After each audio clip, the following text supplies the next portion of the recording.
Pleasure to be here. Hi, Trent. Hi. Hi. Yes, it's a pleasure to be here as usual. I've been here on this stage a few times before. And so a sunny day, beautiful view, and we're here to learn about Mattereum and initiatives around. So it's really my pleasure. Let's get started. The title of my talk is Sunny Days Tech, Rainy Days Lab. And you might be asking, what does that mean? And why is there a jellyfish? The jellyfish is very basically because I'm recently fascinated by jellyfish. They kind of look like AIs, so I like to infuse my slides with jellyfish these days. But let's get started to the main point about my talk, which is about tech and law and how they relate.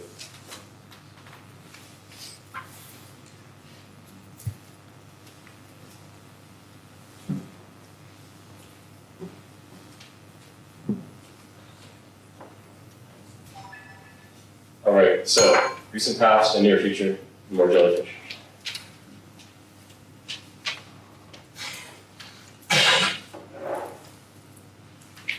Is it quicker? I think the battery might be dying or something. Let's see if I can, yeah.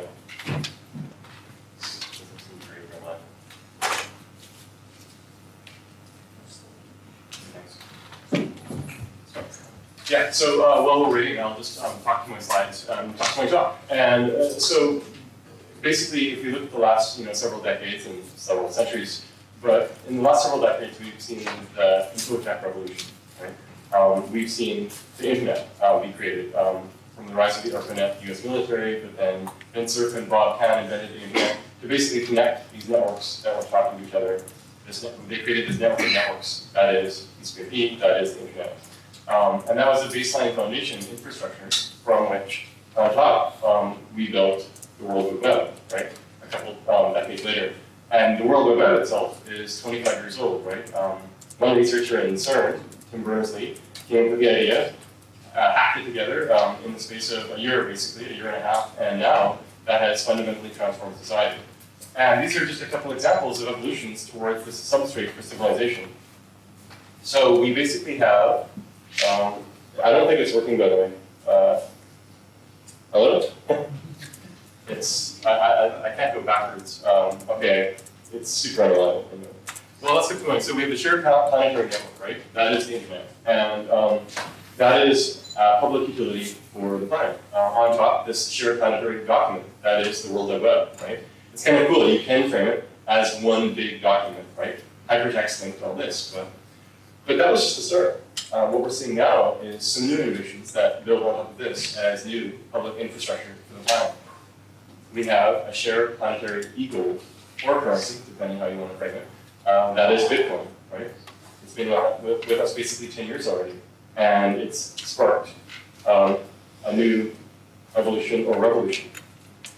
From that, it inspired several other projects, and from a computational standpoint. Wow. Spacebar on the laptop. Try that. Laptop doesn't control it either. Let's see. So we've got actually other pieces of computational substrate emerging. Things that are on top of just the network level, right? They include databases like IPDB, something that I spend time on. File systems like IPFS/Filecoin. Processing / smart contracts, things like Mattereum.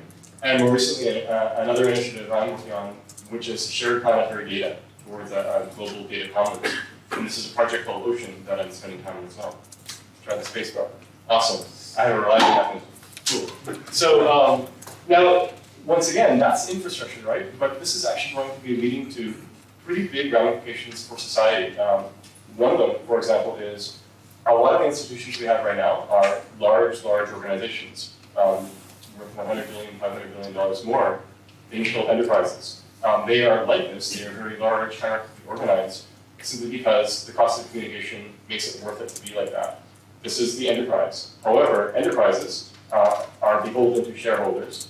They are not beholden to the communities around them so much. This is why, for example, Facebook makes a lot of money off of the backs of its users, right? Or Google, or credit card companies, etc. And so often the interests of users aren't necessarily aligned with that of the corporation itself, right? There's a disparity between the goals of the shareholders and the goals of the community. The The cool thing is we can actually improve this, right? We can improve this by aligning the interests financially. Have tokens that the shareholders as well as the community have, and then they're all going swimming in the same direction. That's one example of a possible future where enterprises themselves start to melt into the community, tokenize the enterprise. But there's other things too, right? We're seeing self-driving cars, and this is a really good thing for society as well, right? We have fewer accidents, therefore fewer deaths, more mobility for people as well, right? So self-driving cars can be very helpful. And why stop at self-driving? Why not make these cars self-owning as well, right? If you're Uber and you're doing the self-driving tech, do you plan to buy $100 billion worth of cars to roll up your self-driving car fleet? Wouldn't it be much more capital efficient if you let those cars own themselves, right? And we're seeing this possibility. There are laws being changed right now to make this much easier, such as the crack law work in Estonia. I like to call it AI residency. So imagine you can make an API call and you create an AI that actually has rights similar to a corporation, right? And by the way, you can even do this today if you use Zoo, like the DAO did, right? It was basically having rights as a corporation, but there weren't people attached thanks to a quirk in the Zoo law. So we have self-driving, self-owning cars. It can be extremely beneficial to society as well. And of course, then you can have fleets of these together, right? A whole bunch of self-driving, self-owning cars. And it's not just cars, right? We can have the same thing for power grids and for other public utilities. Imagine that all of the things out there as time goes on, bit by bit by bit, what was a public utility administered by some government somewhere actually starts to get owned and controlled by the community collectively, right? This is a possible future where, in the end, it's actually a big boost to society. So that's kind of laying the groundwork of where we could be headed, right? We have tokenized ecosystems that become the new utilities. But, so we have a glorious future, but it's not necessarily so glorious. For example, what if you have a self-driving, self-owning car? It crashes, kills someone. Who's responsible? The owner? Oh, wait a minute, that's the car, right? The car manufacturer, they'll be like, no, right? You know, the person who designed it, maybe not, right? So what are the ways that we can approach this, right? And part of the answer is the law, right? The law can actually start to address what happens when things might go wrong. So you have this glorious new tech, this glorious new future that many of us are trying to build and aim towards, right? But at the same time, we've got messy humans, as Michael was referring to too, right? There's possibilities for arbitration and all this too. But things do go wrong, and you can't codify it all. Ambiguity exists, and we need to address it. This is where law can help a lot. There has been a lot of language over the years that actually explicitly accounts for ambiguity, right? For example, in contract law, there is this idea that if someone did something reasonable, right? So reasonable is actually a fuzzy term that the judge themselves interprets, right? And there are lots of examples in this. The law is vague on purpose several times. But there's a big problem with legals as well, right? How do you implement it in one of these systems? But not only that, the law itself gets very heavy. If you're a smart contract developer making some code, are you going to spend the time to go hire some lawyers and plug this all in and stuff? And I'll show later how we did, but it was actually very, very heavy, right? But not only that, if you make it where the default is to law up front, then it can cause problems too. And we have examples like this in society right now. For example, if you go online right now and go to some BitTorrent site and download a movie, say Disney Frozen, you'll be getting a letter in the mail, right? In 2 weeks or 2 months from now from lawyers.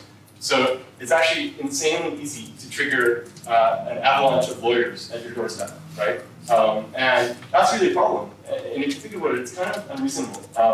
Imagine if you go to a grocery store and you want to buy an apple, right? And you go to the checkout and you notice there's no checkout. So you just walk outside and suddenly this 400-pound security guard tackles you and said, "That'll be $500 please, because you just broke the law," right? So the example of BitTorrent, the example of the supermarket, those are examples where it's bad defaults.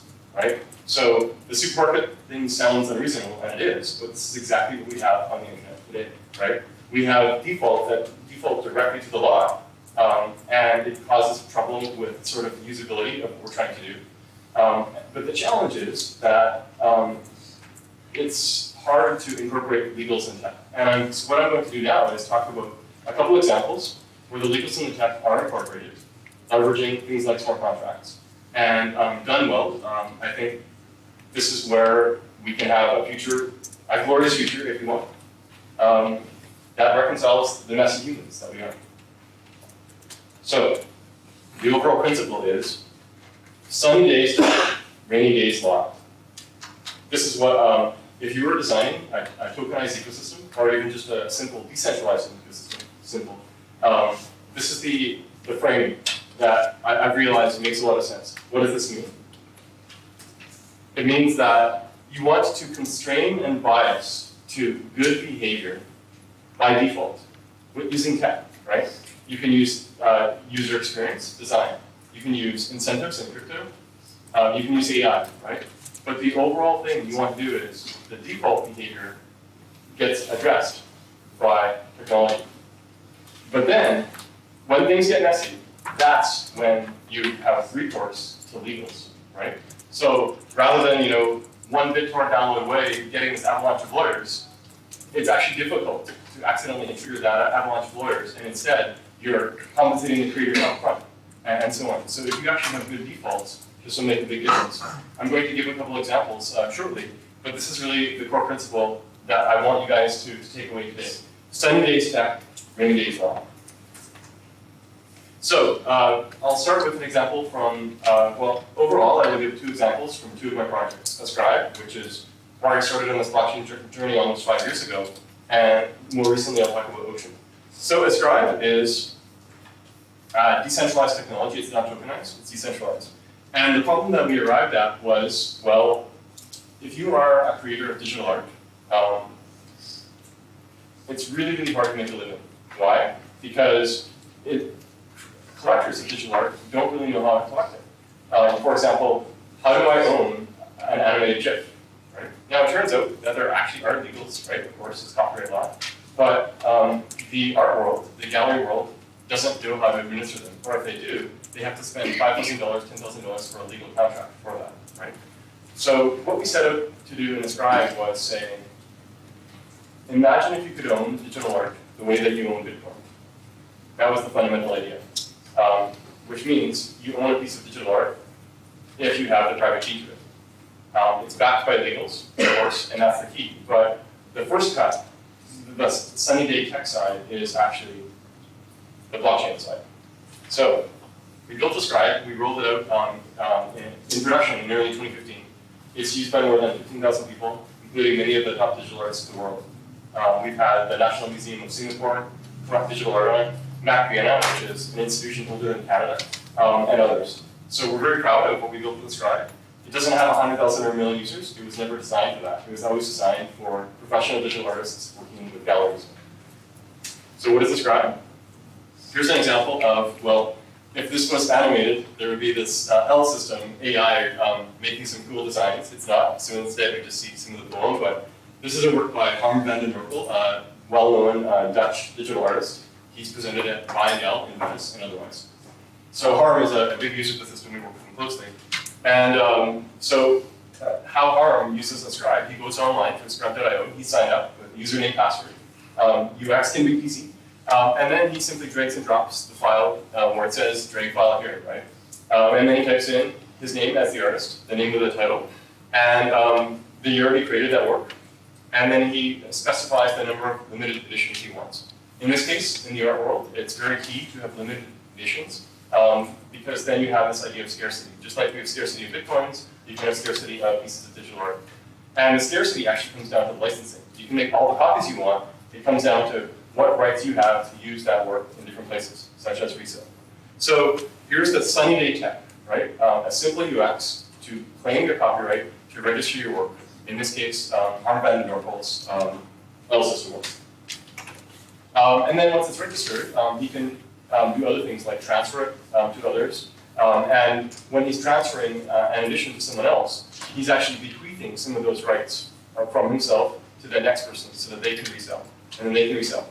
All these actions are linked to contracts, I'll mention shortly, but they're also linked directly to blockchain. In this case, we had built on Bitcoin, right? So we actually developed a protocol for IP that sat right on top of the Bitcoin blockchain. And that is, once again, the key thing, sunny day tech with simple UX. So yourself as a user, as a digital artist or a collector of digital art, you're just using this website. Under the hood, it has very good defaults to protecting you legally, but as well, leveraging the blockchain. Here's the legal side. So remember, there's a sunny day tech. You as a user, you're using this stuff that's just simply UX. But under the hood, you've got the legals to protect you in case things go wrong, in case you need to arbitrate, right? So here is the terms of service. So when you sign up to a scribe, you're actually signing up to the terms of service. And within that, there's some key legals, right? We actually hired a lawyer full-time to work this out. So it actually works across more than 100 jurisdictions, leveraging a combination of copyright laws implemented in various countries and contract law, which actually happens to be quite general. And so we have definitions of what it means for you have a digital work, definitions for what it means to claim copyright, et cetera, et cetera. And how is this linked with the blockchain? Via a recording contract. So this is kind of a very, very cool invention, very simple at the core, invented by Ian, back in the audience. Also, you know, I'm sure everyone today is going to reference Ian, so I'll do my part to reference Ian. Thank you, Ian. So the idea is with recording contract, you have a legal contract on one side that actually people say yes to, they sign it, etc. And then you have the code, and how they are linked is basically the hash. So you take the hash of the legal contract, and you put that into the code that goes into the blockchain, right? And then, basically that's a way of tying together these two things. You have this proof that you said yes to this contract, and this proof is stored on a blockchain in an immutable fashion, right? And this is a very clean way of linking the legals with the code. And Mattereum, I like to think of in some ways as recording contract in a box. There's more to it than that, but it's a nice way of thinking of it. So for a scribe, we had this recording contract developed by a lawyer, and it's just in case things go wrong, in case there is need for arbitration. And of course, also as bridges to this, the art gallery owners, the collectors, like to have certificates of authenticity, COAs. Of course, the traditional ones, they were sort of like a proof that you own this thing. Of course, they were very easy to tamper with. But you know, we're in this digital era, we have good crypto, so we can create these documents that if you tamper one single letter, then others can detect that you tampered with it via digital signing, right? So this is what we built for the scribe. It looks pretty, it's usable by the galleries, but it actually has this very, very strong crypto element to it, and it's backed once again by the contract law. And of course, you don't have to have just ownership, you can also bequeath the rights to the client via things like Creative Commons licenses. So we have very specific support for Creative Commons, and about 25% of the users actually use the Creative Commons licenses. We work closely with Creative Commons France on that. So that gave an example for a decentralized ecosystem where it's tying together the blockchain, the easy UX, with the legals, right? The sunny day tech with the rainy day legals. What about when you go tokenized, right? So in my view, decentralized means no single entity owns or controls, but you don't necessarily have native tokens to help run the infrastructure. Instead, it might be just a federation of entities that have an intrinsic interest. But if you want, you can go tokenized, where you have miners or keepers who maybe earn rewards if they run these nodes. And this is where we have things like Bitcoin and Ethereum, these public nodes. So I've been working on a project called Ocean, which is a protocol for decentralized data marketplaces. And it is not only decentralized, it is tokenized. So it has tokens to incentivize people to run the network collectively. You can bring legals in here too. So some background about what Ocean is. You've probably seen and heard about the idea that data is the new oil, right? Oil was a lot of the currency of the 20th century, but in this 21st century, we all live on the internet, and data is what flows. And if you can harness value from the data, then you can make money, you can make a business. So society runs on data. The challenge is, to extract value from the data, you need to have really great AI. That's the best way to extract value. The more data, the more value.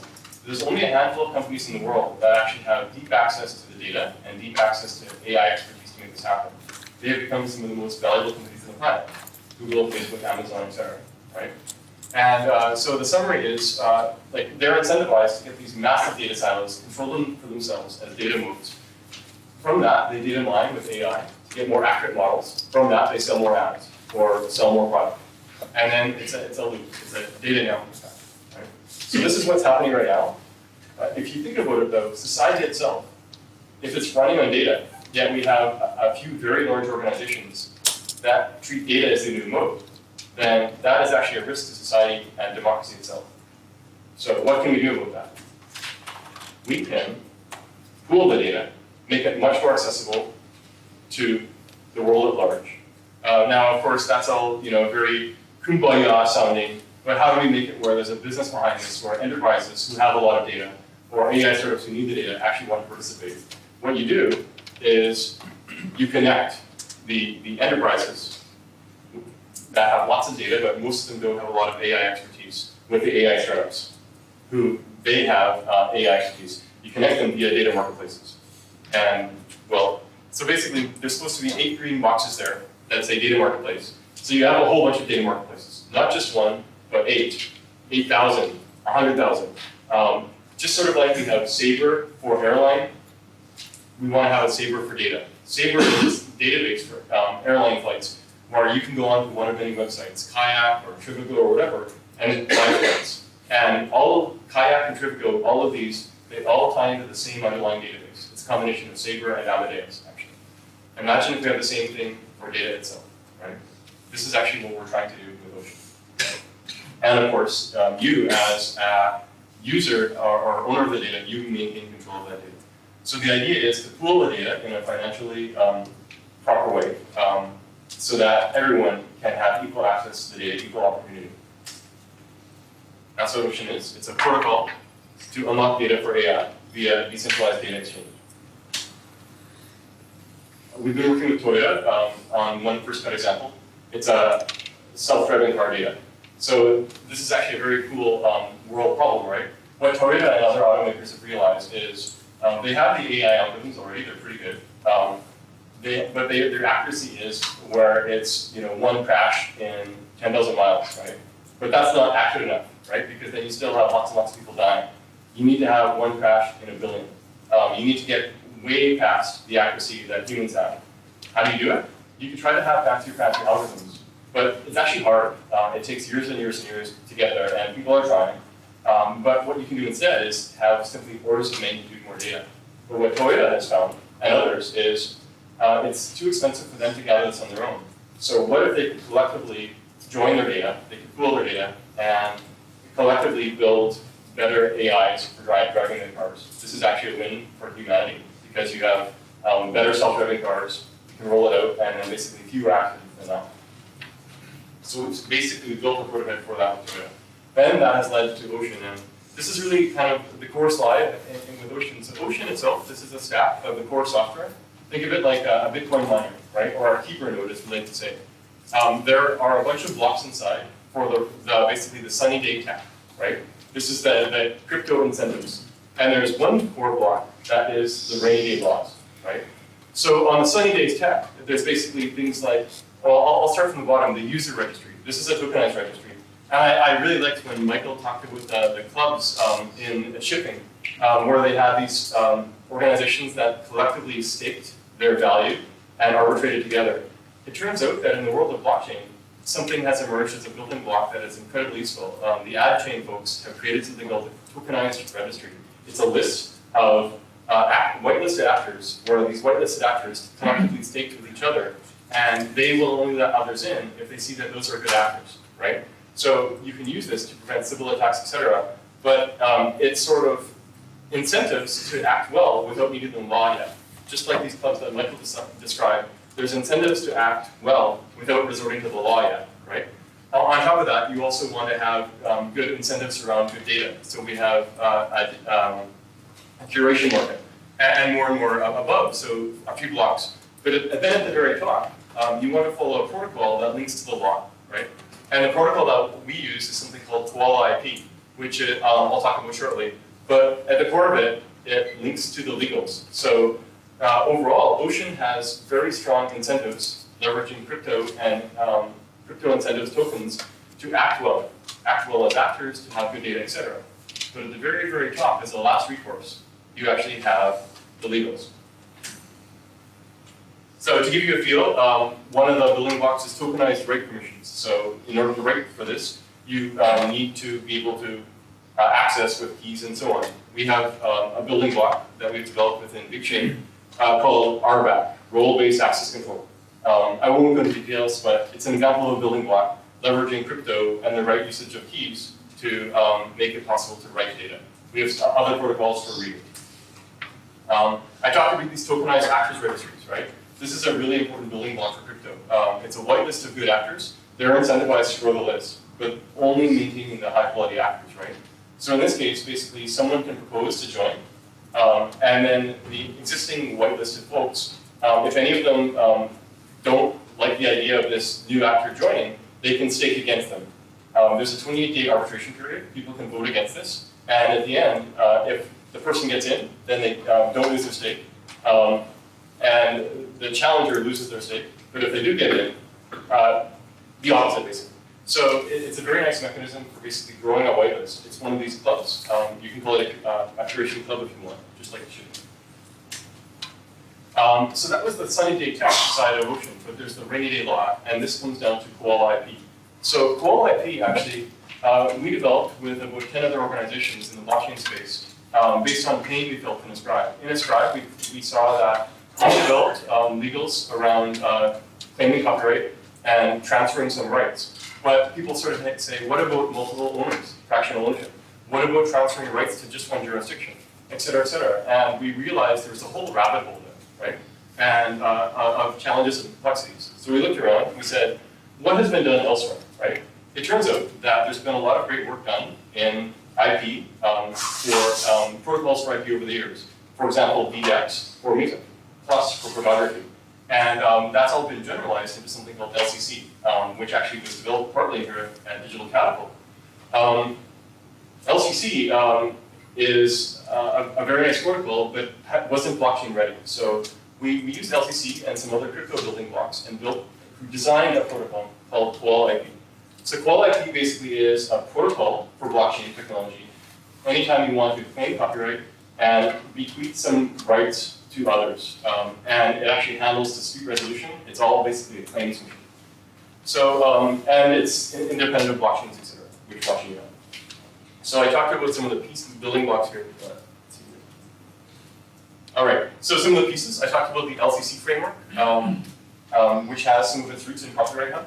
I've talked about linked data, right? Sorry, I haven't actually, I will now. So the other building blocks of Koala IP are linked data. So there's been this long-standing dream of the web where you can actually have the semantic web on top, but it's never taken off in a big, big way. We see that our goal isn't to make it take off, but we saw that it was a very useful building block here.